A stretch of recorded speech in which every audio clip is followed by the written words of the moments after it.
Greetings and salutations. Welcome to video number 6 in this series where I, Joe Collins, tell you some of the more interesting stories from nearly 40 years in broadcasting. I want to talk about people on the phone in this video because the phone used to be terribly important in radio. This is how we would get feedback from listeners and contests, and people would call and make requests, and the phone was something that helped you get through a really long night.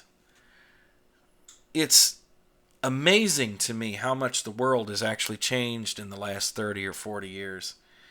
These days, if you wake up in the middle of the night and you can't go back to sleep, you're probably going to whip out your phone, which is actually this really powerful little computer that you hold in your hand, like it's 1,000,000 times more powerful than the computer that flew Apollo 11 to the moon in 1969. But you have all of this power in your hand, and you can connect to the internet, and from there you can go on to different social media sites, and you can see my friend is on. Maybe I want to chat with them, and you can do that by text. You don't actually have to call them. Whatever. There's always something to do and somewhere to interact with somebody. It wasn't like that 30 or 40 years ago, pre-internet. If you woke up in the middle of the night, you were basically left with about 2 or 3 things to do. I mean, you could turn on the radio, you could read a book, or you could watch TV. Or maybe you could be rude and wake your friend up and say, "I can't sleep, get up and talk to me," if you wanted to. I didn't have any friends that were that good of friends. And when I was young, I had terrible insomnia. I still have it. It's not as bad as it used to be when I was younger. I think I've learned to talk myself into sleeping better these days. But I would be up all night for whatever reason and didn't have anything to do but listen to the radio back then. Television, well, there really wasn't much on at night, number one. And number two, I didn't really feel comfortable going out in the living room and watching TV and waking other people up in the house. You know how that was. So it was just easier just to get up, strap on a pair of headphones, and listen to the radio. And fortunately, back in those days, in the 80s, the radio was a happening thing. There was always something going on at night.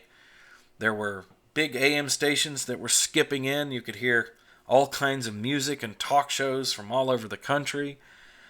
One of the ones I really liked listening to was the Bozo at WLW in Cincinnati. He played a lot of country music and talked to the truckers and put a lot of people on the air that would call up on the phone. All the radio stations used to do that. That used to be a big part of radio, was chatting with people on the phone. I used to call the radio stations. John Landecker at WLS in Chicago back in the 70s had a thing he used to do in the evening called Boogie Check. Boogie Check was where you would call WLS, and during Boogie Check, people would just say the goofiest things. And John would just go, uh-huh, and when you got boring, he would go on to the next call. It was always fun. That part of radio is kind of dead these days because of the fact that radio became such an automated medium and pretty much has driven people away. It's very difficult these days, even if you are doing live radio, to get people to interact. And that's kind of a shame. But back in those days, it was a big deal. Now, when I started in radio, I was working overnights mainly. I did that for several years. And overnight was always an interesting time to be at a radio station. At 4:59 p.m., all the suits would leave, all the day people, the salespeople, the bosses, the business people. They would all head out the door, and the entire atmosphere at a radio station would change. It would become something else. And you'd turn down the lights. It was just kind of cool. And if you weren't by yourself, let's say you worked in a station and you had an AM and an FM, there'd be somebody working on the other station. So you'd have at least one disc jockey in there.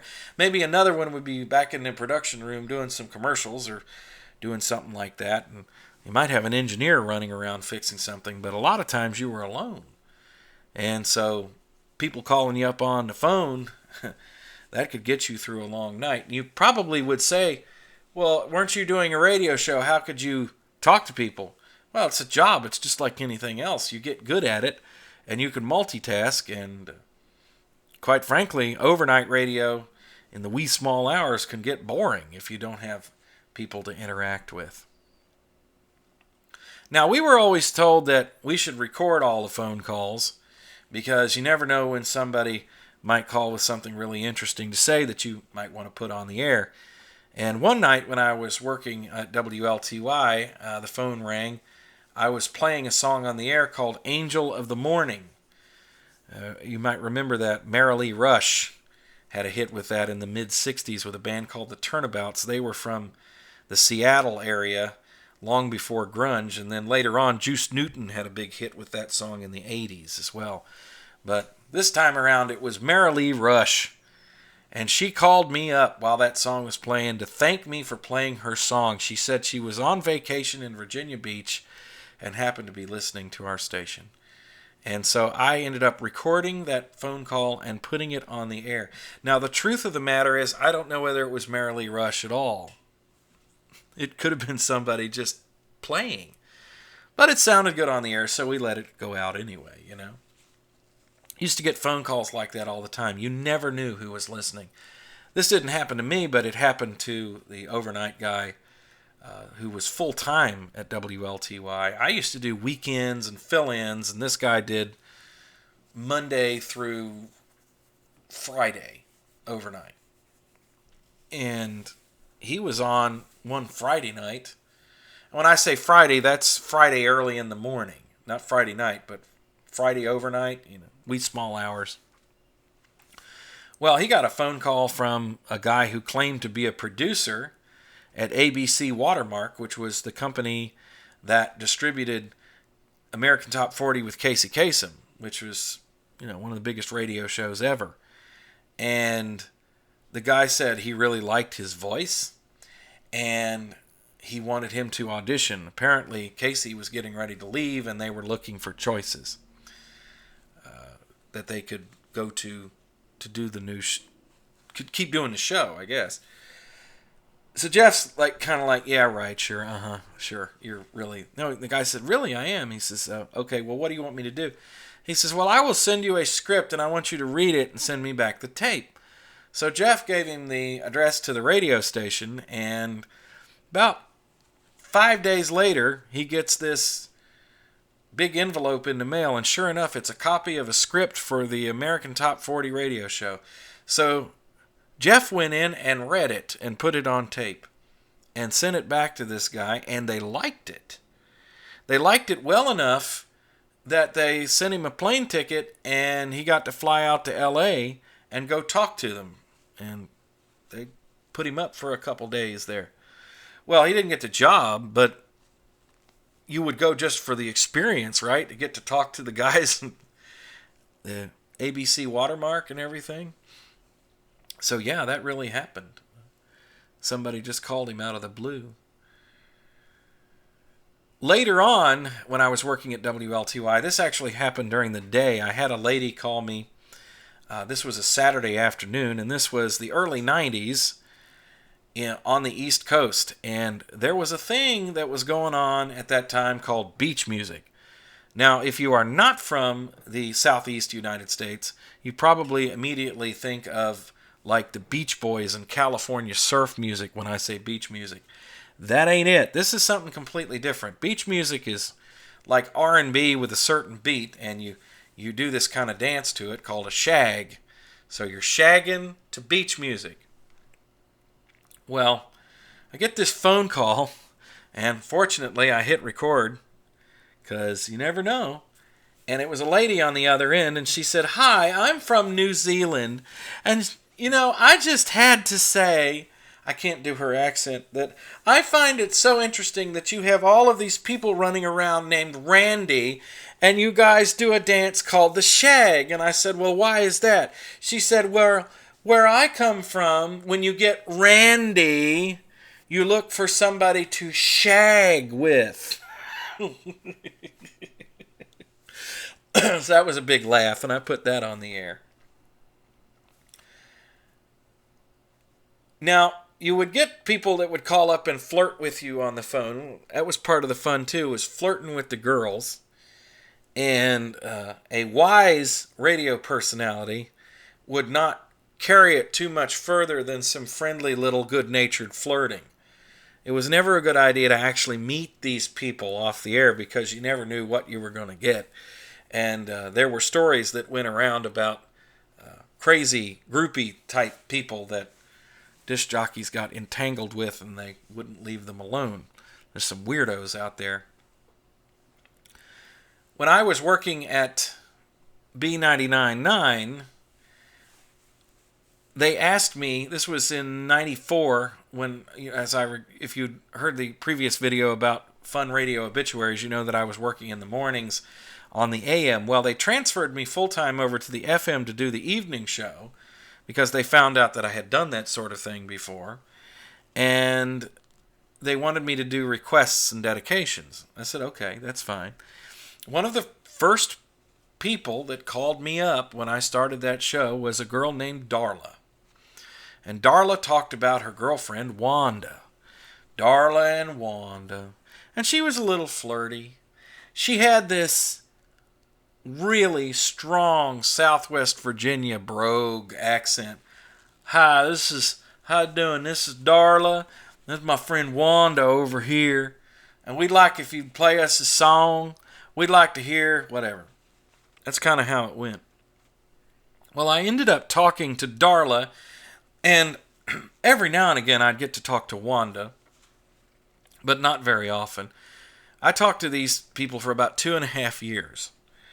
And, you draw conclusions from what you hear about what people are like. And I could just see these two women sitting on the redwood deck of their double-wide trailer with a baby on the hip and a Marlboro on the lip and curlers in their hair, 250 to 300 pounds, the whole thing, right? I was like, yeah, right. Not somebody that I want to get too close to. But I talked to him on the phone, and there certainly wasn't any reason to be nasty. 2.5 years I talked to these ladies. The last day that I was on the air at B99.9, I had made a commitment to move back to the Norfolk market. My marriage was ending, and I was having to restart my life, so it was definitely a bittersweet day. I didn't particularly want to leave the radio station, but you know how that is. It was January, and it was bright and sunny outside. I remember that, and it was, those couple of days that you get in January, the January thaw where it's unusually warm? Yeah, right about that time.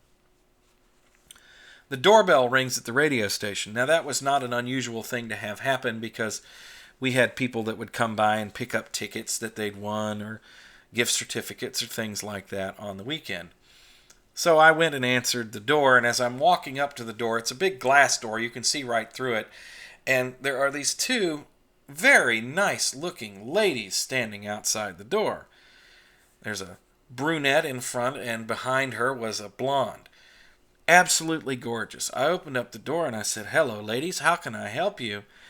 And the brunette in front said, "Hi, I'm Darla. This is my friend Wanda. We done won us some tickets." You could have knocked me over with a feather. I said, "Well, hi. I'll get them for you." That sort of thing, and kind of just whatever. And she says, "Nice to meet you."